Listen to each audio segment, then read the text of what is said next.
Bienvenue à toi dans ce nouveau podcast dans lequel j'aimerais te partager quelque chose qui me tient à cœur autour de la perte de poids et ce qui selon moi est le plus gros problème de la plupart des méthodes que tu as déjà peut-être essayé. C'est un problème que j'ai rencontré également en tant que kinésithérapeute. C'est un problème qui touche aussi la santé en général et même le système de santé en général.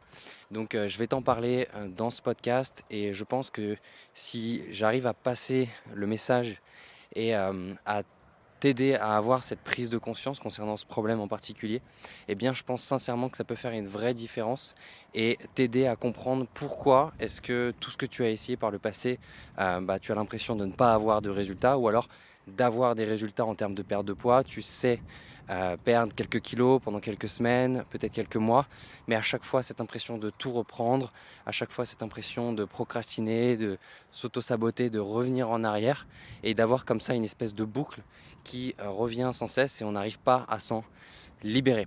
Donc voilà, ce problème, c'est tout simplement le fait d'aborder la perte de poids de manière unilatérale. Qu'est-ce que j'entends par là? Quand on va faire un régime, c'est assez facile à comprendre, on va aller attaquer du coup le niveau alimentaire. On va se dire qu'est-ce que je dois manger, qu'est-ce que je ne dois pas manger. Donc on va avoir une pièce du puzzle et on va s'acharner comme ça à essayer de résoudre finalement un problème, une énigme, on pourrait dire ça comme ça, avec seulement un indice, avec seulement une pièce du puzzle. Exactement la même chose si de l'autre côté je me rends compte que la nutrition ça ne suffit pas et que du coup je vais commencer à m'intéresser aux techniques liées aux émotions. Donc à ce moment-là, par exemple, je vais aller essayer l'hypnose. Je vais aller du coup chez un hypnothérapeute pour essayer de travailler sur mon cerveau, résoudre mes problèmes émotionnels, de perte de poids, etc. C'est une super chose et c'est bien puisque c'est déjà une prise de conscience que le côté alimentaire n'est pas le seul point à aborder pour pouvoir résoudre un problème de manière profonde. Ok, ça c'est une super chose. Maintenant, l'autre souci, c'est qu'on va à nouveau aborder le truc de manière unilatérale. Cette fois-ci, avec par exemple l'hypnose dans mon cas.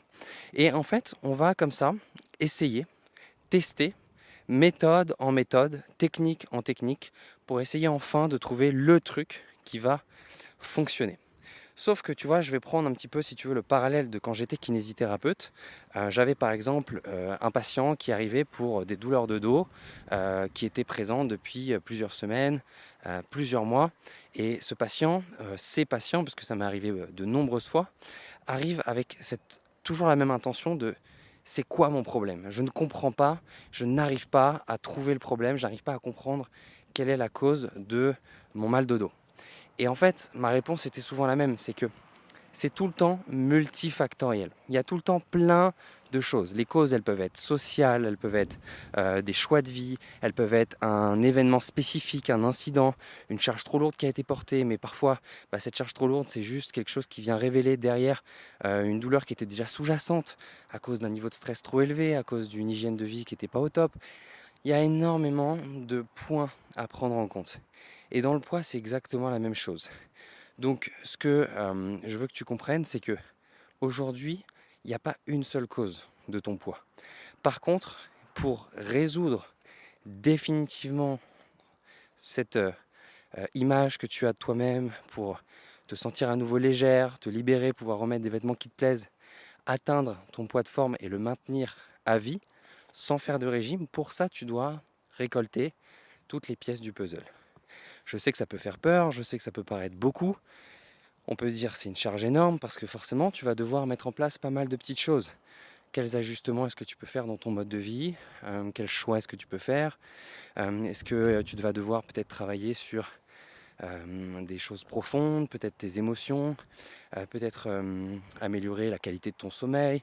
Il y a plein de petites choses comme ça à aller voir et c'est super dur à faire soi-même, clairement, puisque ça peut paraître une montagne finalement quand on se dit il y a tout plein de petits trucs à régler qui font que j'y arrive pas et que je recrée la boucle.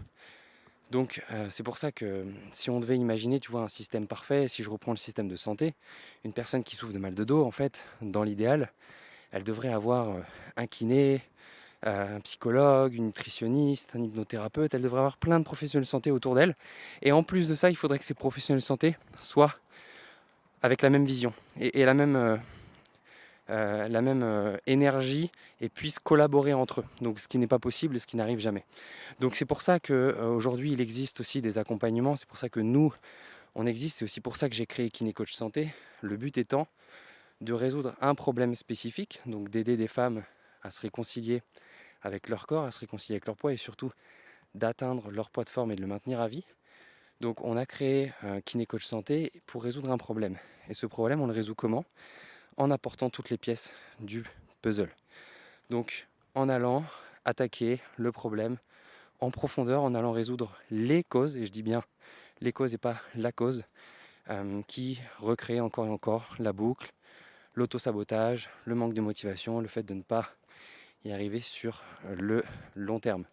Je suis désolé si je suis un petit peu essoufflé, je suis en train de marcher en même temps. Tu vois, c'est une des techniques aussi que je t'invite à utiliser si tu as la possibilité dans ton travail, dans ton métier, de faire des pauses pour aller marcher, peut-être même de travailler en marchant si jamais tu as des appels à passer, des moments où tu peux réfléchir, etc. Ça permet de lier un petit peu comment augmenter l'activité physique du quotidien, tout en sans avoir l'impression tout simplement d'être en train de faire du sport. Donc voilà, petite parenthèse.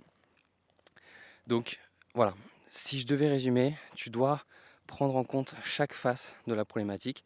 Et c'est pour ça que, tu vois, par exemple, au sein de notre accompagnement, le fait d'être suivi, le fait d'être soutenu et le fait aussi d'avoir des étapes à suivre, bah, c'est ça qui va créer aussi une différence et qui va permettre aux femmes qu'on accompagne de ne pas se laisser aller, de ne pas abandonner, d'être motivées, de garder la motivation et tout simplement d'atteindre les ancrages nécessaires à cette perte de poids durable. Parce qu'une des plus grandes sources d'auto-sabotage, de manque de motivation, c'est quand concrètement, bah, y a trop de choix sur la carte. Tu vois, je suis sûr que tu es déjà allé au restaurant. Les restaurants, il y a le plus de choix. C'est là que c'est le plus difficile de passer à l'action et de décider le menu qu'on va choisir. Et aujourd'hui, tu es peut-être sur Internet, etc. On te propose des millions de méthodes. Tu as déjà essayé des millions de choses. Donc si tu continues à tester encore et encore ou juste à te dire il faut que je travaille là-dessus, mais je ne sais pas par où commencer, je ne sais pas quoi faire, il y a trop de trucs qui s'ouvrent à moi, bah, c'est normal que ce soit difficile de passer à l'action et c'est normal à chaque fois que tu essayes quelque chose, au bout de 2 semaines, de dire bah en fait c'était peut-être pas la bonne chose et je vais aller essayer encore une autre méthode. Donc voilà, c'est aussi pour ça que le but étant d'avoir des étapes à suivre, quelque chose de simple, quelque chose de fluide, qui ne prenne pas plus de temps, qui n'ajoute pas une charge mentale à ta vie qui est déjà chargée, j'en suis persuadé. Donc c'est de cette manière-là qu'on travaille. Donc voilà, le conseil à retenir, s'il te plaît, c'est voir ta vie, voir les problématiques de ta vie comme un puzzle. Donc il te faut chacune des pièces si tu veux reconstruire le puzzle et ne plus avoir à chercher et à revenir dessus encore et encore. Atteindre un poids dans lequel tu te sens bien, le maintenir sur le long terme. Et bien sûr, si tu souhaites que nous t'aidons à le faire, bah, ce sera avec grand plaisir. Tu peux déjà réserver un premier rendez-vous, un premier appel avec un coach de notre équipe en écrivant sur ton navigateur bilan.kinecoachsanté.fr. Tu verras que tu arriveras sur une page de réservation qui te permettra gratuitement de réserver un premier rendez-vous de découverte avec un coach de l'équipe afin de voir tout simplement si tu corresponds au profil de femme que nous pouvons aider. Puisque comme je te le disais tout à l'heure, on aide bien sûr un type de femme spécifique avec un type de problématique spécifique. Et voilà, on pourra voir un petit peu comment on peut t'aider. Et si c'est le cas, bah, ce sera avec plaisir de t'expliquer notre mode de fonctionnement, notre coaching, notre méthode de rééquilibrage émotionnel également qu'on nous avons développé, avec lequel nous aidons des femmes aujourd'hui à atteindre un poids de forme et à le maintenir à vie. Et ça a été déjà fait sur des centaines de femmes. Et le challenge pour toi maintenant, c'est de te dire, et pourquoi pas moi en fait, et pourquoi pas toi. Voilà, j'espère sincèrement que ça a pu faire une petite différence dans ta vie, ce petit podcast. Si tu es encore ici, merci pour ton écoute. Je t'invite également à laisser un 5 étoiles sur la plateforme de podcast sur laquelle tu es ou à partager ce podcast à quelqu'un qui pourrait en bénéficier. C'est une grande valeur que tu peux avoir et que tu peux apporter en faisant cela. Donc je te remercie d'avance et je te dis à très bientôt pour un prochain podcast.